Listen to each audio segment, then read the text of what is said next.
My top 15 anime arcs. Now, there are a lot of great arcs in anime, but I picked out a select 15 that are just mwah.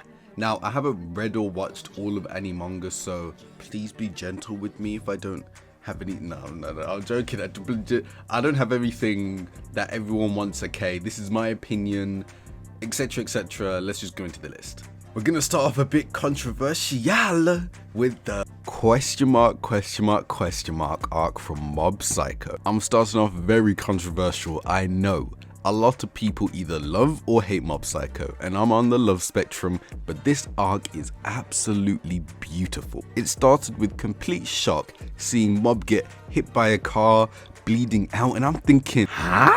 But then Mob is in the biggest rage that I've seen ever in anime, and then absolutely mops everyone in his own verse. And then with everyone trying to get through to Shigeo Kageyama, no one could. And then the absolute GOAT appears with some superhuman bloody cardiovascular etc BS, which turned out to be Dimple, but it was cool to see. And he lays himself bare in front of Mob and tells him the truth. And honestly, this moment, bro, I had just like, I wasn't crying, but I had tears in my eyes. You know what I mean? Like they were watering. So I was like, wow, this is beautiful, bro. Because it was beautiful. And then Mob comes back to sanity, and then he goes to get the girl. And one thing I really like about this arc is the fact he didn't get the girl. In the end, he got rejected and showed his true emotions for one of the first times in the show, while not raging.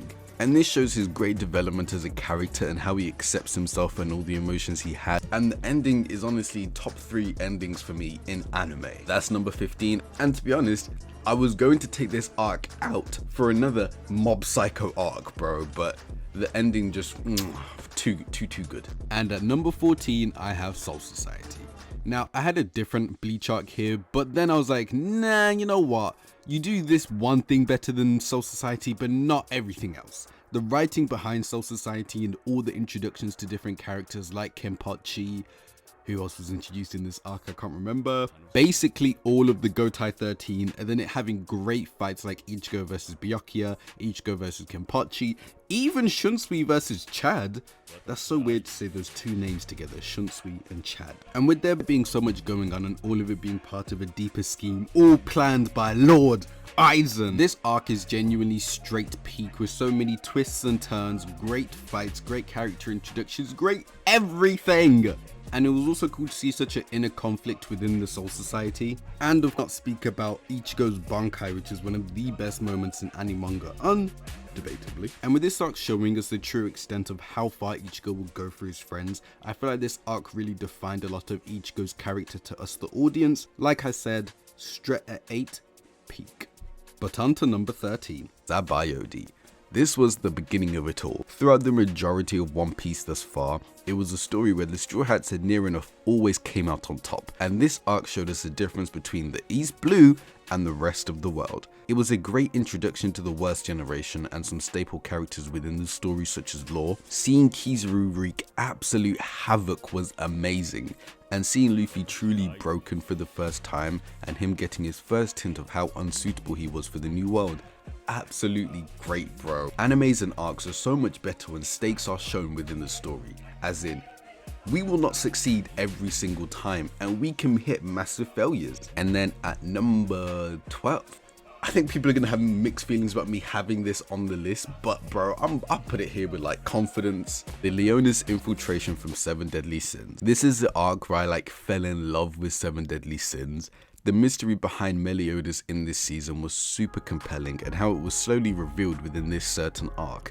It had so many great fights in it, and Hendrickson is a massively underrated antagonist, with him filling his role greatly and being a massive powerhouse that seemed unbeatable, and having great fights like Meliodas versus Gilthunder and Hendrickson, and the introduction of Arthur and Merlin, and seeing how all of this unfolds, and then the fight between Meliodas and Barn, and then the fight between Hendrickson. Oh my, there are so many great things happening within this arc, bro. I had to put it on this list because I just had to, okay? And I think people won't like that I have this here, but it's my opinion, you know? At number 11, I have Now, I know people are gonna like me having this on the list, but I don't know if they're gonna like me having it this low. The Chimera Ant arc. I'm not sure how people respond to it being this low, but I think people really overlook the midpoints of this arc, and I think there's quite a few areas in this arc where it's just mid. I'm not saying bad, but mid. To be honest, instead of naming the bits that were mid, it would genuinely be easier for me to name the peaks of this arc. But saying that, the peaks of this arc carry it far enough for me to put it up here, with Meruem being one of the best antags in anime, easily, and his parallels with Gon being so great, and his great progression as a character despite his short life, and Gon's massive character development too. But this arc did move a bit too slow for me, and it was made much worse with how I would watch 10 episodes, bro, and they would literally tell me 2 minutes have passed since they entered the mansion, and I'm like, huh? 2 minutes? I've just watched 50 episodes, mate. What do you mean 2 minutes? And this is coming from a One Piece fan, bro, but I really felt the pacing in this arc. But the slow moments for me within the arc were made up for with the peaks, such as when Pito came, when they were fighting the ants, and Kido bloody that B word, bro. I was like, okay. Like, you know, a lot of the low points of the arc were more than made up for with the peaks, which is why I have it here. But the conclusion of this arc is absolute peak, with Gon casually having the best rage moment in anime, undebatably at that. Although I do think the introduction of Aluka and Kite just resurrecting himself for a bit, plot armory, I still like the arc and the conclusion of it. But then at number 10, Whole Cake Island. This arc, writing wise, is probably top 5 on this list and top 2 in One Piece. The forest bit at the start of the arc is the only terrible part about it, and after that, the arc is amazing. Seeing the duality of 2 different families, and one person who cares so much for their family and another who despises them, and Luffy being at the center of it all, saving Sanji and building a mutual respect with a great and likable antagonist, Katakuri. I don't think I've actually fully liked an antagonist more than Katakuri for the fact that he was so respectful, and Luffy acknowledged this as we saw at the end of the fight. This arc reminded us once again how far Luffy would go for his crew members and how much they believe in him, with literally none of them thinking he would even lose to the Billion Berry Man. And the fight didn't even feel long. Yes, it was 20 episodes, but it wasn't just 20 straight episodes of them fighting. There were other things happening in between. This arc, personally for me, is absolute art, with so many great moments and the hype in the arc, and seeing Luffy go not toe to toe with Yonko, but I want to say foe for foe because it rhymes, but he was like, you know, he was there, okay, Luffy was there. And then at number 9, I have Marineford. I had this arc a lot higher, and I mean a lot higher, as in somewhere within the top 5, until I thought deeply about what actually happened in the arc, and it was still good, but good enough to be above the other arcs I have here? Nah, I couldn't put it higher, I couldn't. But nonetheless, this arc was straight peak. Seeing all the world's wild powers all in one place displaying their strength, and seeing how Luffy matches up to them, which was he didn't match it well, I'll say that. But one element of this arc that I really liked to see was how everyone was getting behind Luffy to help him, even people who he fought previously like Crocodile. The conclusion of this arc broke me in ways no woman ever possibly could, and seeing such an upbeat and positive character like Luffy go through such adversity, which started from Sabayodi and ended here, was absolutely grueling but completely necessary. Shanks and Blackbeard showing up added even more to the arc, with Shanks calling out everybody and said, if you want smoke, we can dish that shit to you, bro. Exclusively, Akagami knows Shanks, and nobody wanted that shit. Seeing everyone sweat at his absolute presence, bro, made me think Shanks is the definition of a conqueror. That is what you call it was spoken. That's what you call unconqueror's hockey, conqueror's hockey, if you know what I mean. He wasn't using conqueror's hockey, but he was using conqueror's hockey. If you get the bar, you get the bar. But like I said, an arc with stakes is so much better. There was no lack of anything, bro. There were true consequences for this arc, apart from on the Marine side, now that I think about it, and we need to run that shit back and get back for our lost brothers, but still. I speak like some gang member, but yeah, this arc absolutely peak. Onto the next. I think we're on number 8, and I have Return to Shiganshina. it would have been impossible to make this list and not have it here. This arc from the jump is amazing. There is not a single dull moment in this arc, and as I've said like 5 different times before, fictional pieces are always so much better when they add stakes and tough decisions.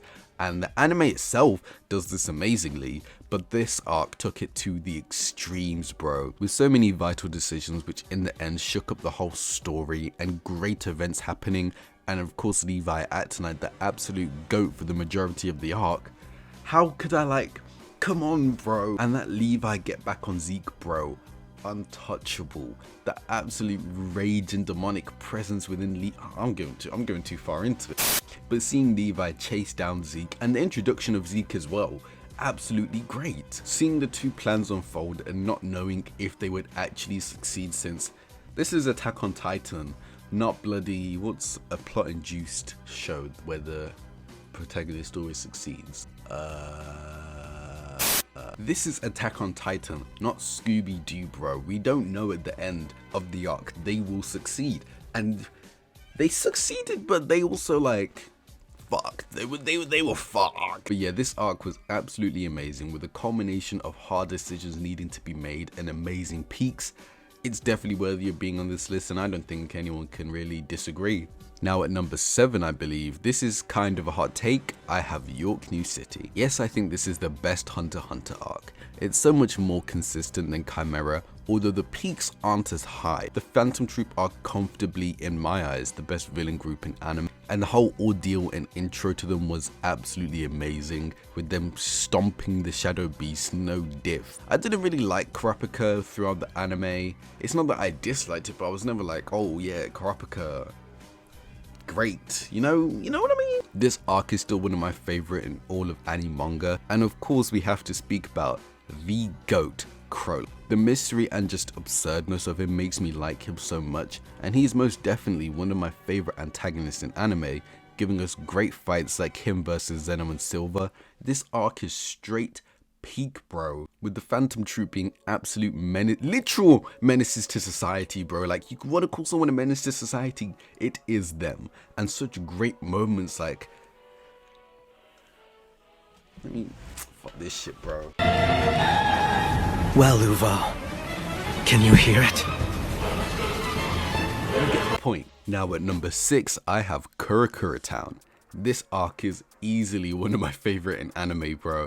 And I'm letting everyone know now, I have not watched past the first quarter of 1000 Year Blood War yet, and I know it will be somewhere within my top 10 by the end, but it's going to take a couple of years for me to reach that end. Now the start of this arc is admittedly a bit slow, but this is more than made up for with the peak that ensues after. As soon as Aizen started moving and showing these guys the meaning of power, it was raps and it was amazing. Seeing the cold-blooded and calculatedness, if that's even a word, of Lord Aizen, and seeing him absolutely mollywump everyone, bro. And then Ichigo Kurosaki pulled up and adds to the peakness.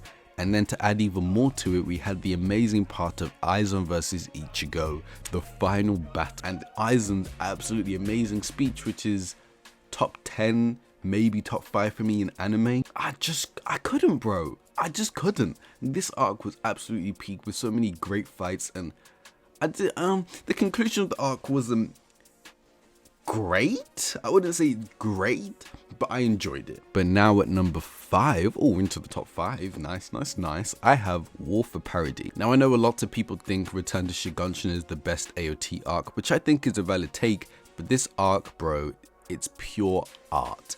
Seeing Eren as a kind of villain within this arc, and with him being so elusive and mysterious and just plainly, bro, cool as fuck. The plot twists in this arc go absolutely crazy, with the whole of the AOT bloody story being revealed to us to be manipulated by none other than himself. Eren Yeager! And there's just something about me versus the world kind of moments, arcs and characters. They rub me the right way, bro. And I don't mean anything like weird by that. They just rub me the right way. Seeing all the Titan wielders in one place in an all-out war, just an absolute chef's kiss, bro. And seeing how Eren manipulated everybody, and Flock.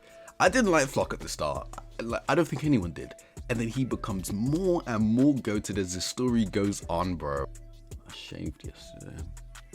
That's why my skin's so smooth. But anyway, on to number 4, which I don't think is spoken about enough at all. The elf reincarnation arc. From start to finish, it is amazing. Seeing Asta be tested to his absolute limits, quite literally, and then more than surpassing them, and then seeing the duality and true beauty of Yuno and Asta's rivalry, and seeing them work so well as a team, and then the whole concept of the elves reincarnating within actual citizens and people that Asta and Yuno know. I love it, bro, because it added, not, I don't want to say stakes because I feel like I've mentioned it too much, but it added, I want to say zest, but I know that's not the right word. It added a provisional kind of element to the arc where you couldn't go all out, but you had to go all out, if you know what I mean. And having such a deep look into the lore of the Black Clover verse with introductions to Lumiere and Licht.